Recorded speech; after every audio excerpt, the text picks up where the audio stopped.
వచ్చిందే తుమ్మెదా కొత్త ధాన్యాలతో కోడి పంచాలతో ఊరే ఉప్పొంగుతుంటే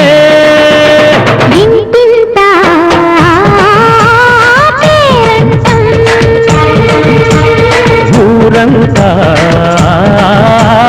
ఉల్లాసం కొత్త అల్లుళ్లతో కొంటే మరదళ్లతో పొంగే హేమంత సిరులు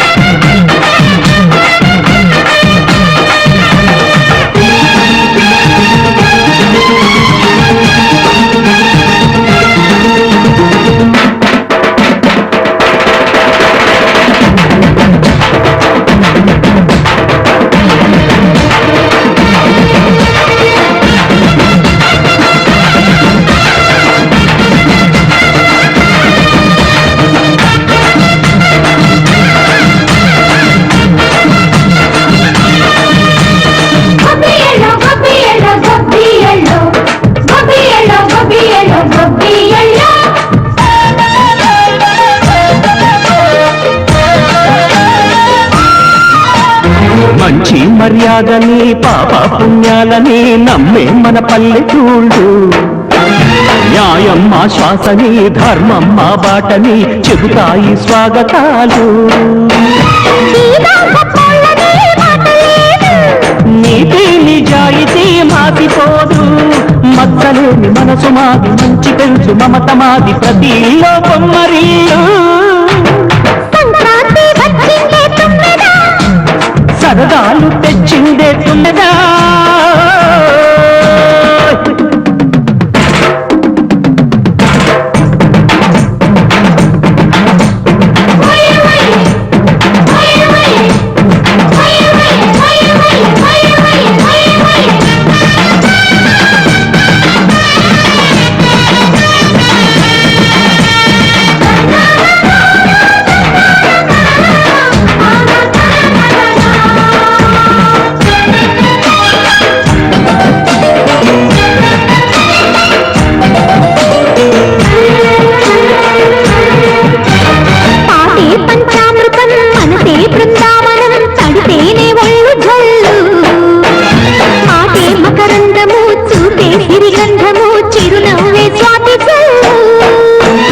గంటా తాళాలతో మేజువాణి చూడు మధ్యళ్ళని మోగిపోని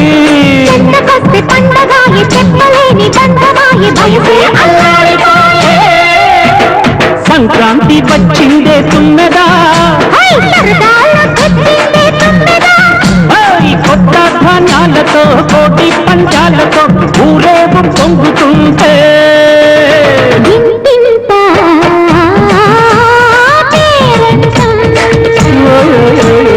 ఊరంతా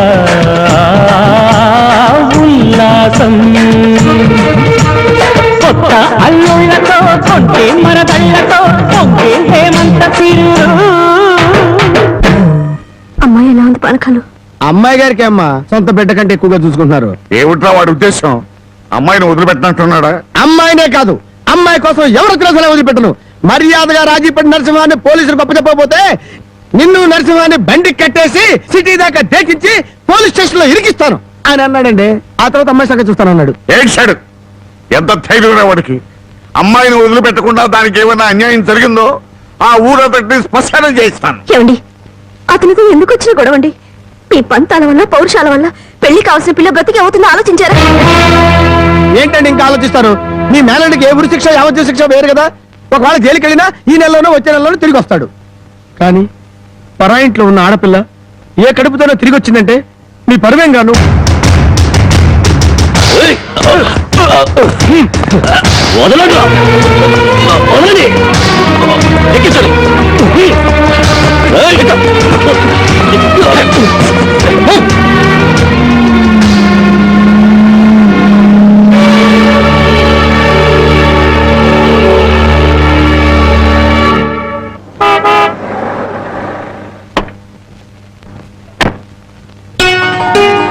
నమస్కారం బాబు. రండి బాబు రండి. మీలాంటి పెద్దలు మా ఇంటికి రావడం మా అదృష్టం. మర్యాదలు చాలు, మా అమ్మాయిని మాతో పంపించండి. శ్రావణ శుక్రవారం కదా బాబు, పూజ చేసుకుంటుంది. అమ్మా జానకి, జానకి ఎవరొచ్చారో చూడు.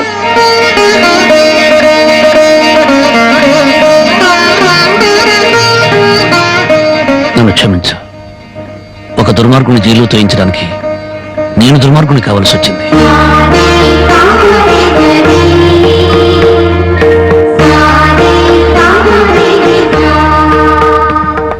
బాగున్నారా నాన్న?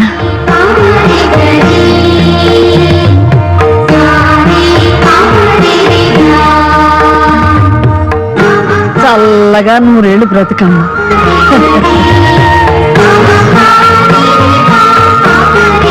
ఏమిటమ్మా పద.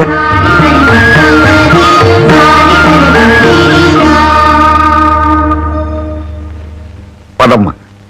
నన్ను క్షమించండి నాన్న, నేను రాను. జానకి, నీకన్నా పిచ్చి పెట్టిందా? లేదు, జీవితం అంటే ఏమిటో ఇప్పుడే అర్థమైంది. పారాయి మగాడు బలవంతంగా నన్ను ఇక్కడికి తెచ్చి 10 రోజులు నన్ను ఇక్కడ ఉంచుకున్నాక మళ్ళీ మన ఊర్లో అడుగు పెడితే అందరూ నన్ను చూసి నవ్వరా? నా శీలాన్ని శంకించరా? ఎవరే నీ శీలాన్ని శంకించేది? ఊరి నడిగడ్డ మీద ఉరి తీస్తాం. అలా ఎంతమందిని ఉరి తీస్తావు నాన్న? ఇంత జరిగాక నన్ను ఎవరైనా పెళ్లి చేసుకుంటారా? అలా చేసుకున్న నాతో సంతోషంగా కాపురం చేస్తారా? 10 రోజుల పరాయి మగాడితో పడుకుని వచ్చావని నా మొగుడు నిలదీసి అడిగితే నేను నిజంగా పడుకోలేదన్న సాక్ష్యం నువ్వు చెప్తావా? రాముడంతటి వాడే సీతను అనుమానించి అగ్ని ప్రవేశం చేయించాడా? ఆవిడ దేవత కాబట్టి మిగిలింది. నేను మనిషి నాన్న, బూడిదిగా మిగులుతాను. నీకెవరో రామాయణం నూరు పోశారే. ఎవరో కాదు నాన్న, నువ్వే. 5 ఏళ్ల వయసు నుంచి నీ ఒళ్ళో కూర్చోబెట్టుకుని సీతాదేవి గురించి, సతీ సావిత్రి గురించి, ప్రాణం కంటే శీలం గొప్పదని, డబ్బు కంటే పరువు గొప్పదని నువ్వే నూరిపోసావు నాన్న. ఓహో అలాగా. మరి తండ్రి మాట చవదాటని రాముని గురించి కూడా చెప్పానుగా, అది గుర్తులేదా? గుర్తుంది నాన్న. రాముణ్ణి కన్న దశరథుడి గురించి మాత్రమే కాదు, సీతను కన్న జనకుడి గురించి కూడా చెప్పావు. తను చక్రవర్తి అయ్యుండి కూడా అడవిలో ఉన్న సీతను ఏనాడూ పలకరించడానికి వెళ్ళలేదు. ఎందుకు వెళ్ళలేదు నాన్న అని నేను నిన్ను అడిగినప్పుడు నువ్వేం చెప్పావో గుర్తుందా? అమ్మా, ఆడది గడప దాటేది 2 సార్లు. ఒకటి పుట్టింటి నుంచి మెట్టినింటికి, రెండోది మెట్టినింటి నుంచి మట్టిలోకి. ఎందుకమ్మా వాదనలని? మండి వెళ్తారా? నేను రాను. అదృష్టమో దురదృష్టమో ఈ గడపలో అడుగు పెట్టాను. బయటకు అడుగు పెట్టడం అంటూ జరిగితే అది మట్టిలోకి. ఒసేయ్, మన ఆస్తులు నగలో కొట్టేయడానికి నీకెవరో చేతపడి చేయించారే? నేను జీవితాన్ని గురించి మాట్లాడుతుంటే మీరు ఆస్తుల గురించి, నగల గురించి మాట్లాడుతున్నారు.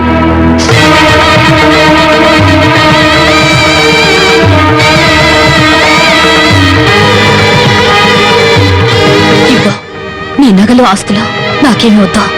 ఈ ఇల్లు వదిలి రాను. ఏం చూసావే? 20 ఏళ్ళు కనీ పెంచిన మాకన్నా బలవంతంగా తెచ్చి 10 రోజులు దాచిన వాడే నీకు ఎక్కువయ్యాడా?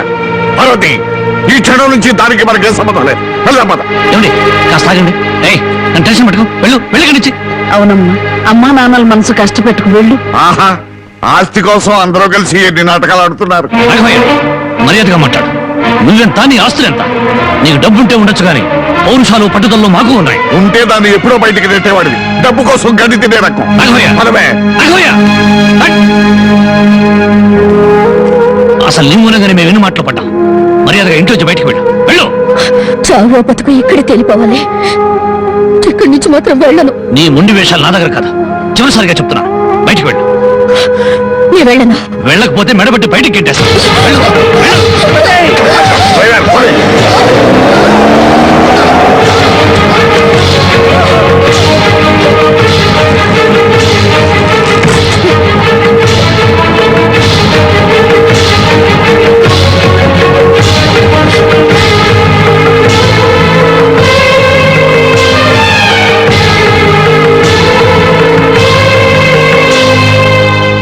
సత్యభామ సత్యభామ, పిచ్చ షాకులిచ్చి రెచ్చగొట్టమాకుమా.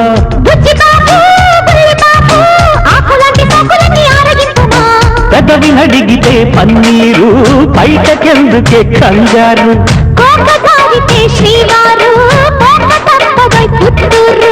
కట్టాక మెళ్ళోన తాడి కమ్మంగా ఇవ్వాలే ఓలి వెచ్చంగా ఒళ్ళోన వాలి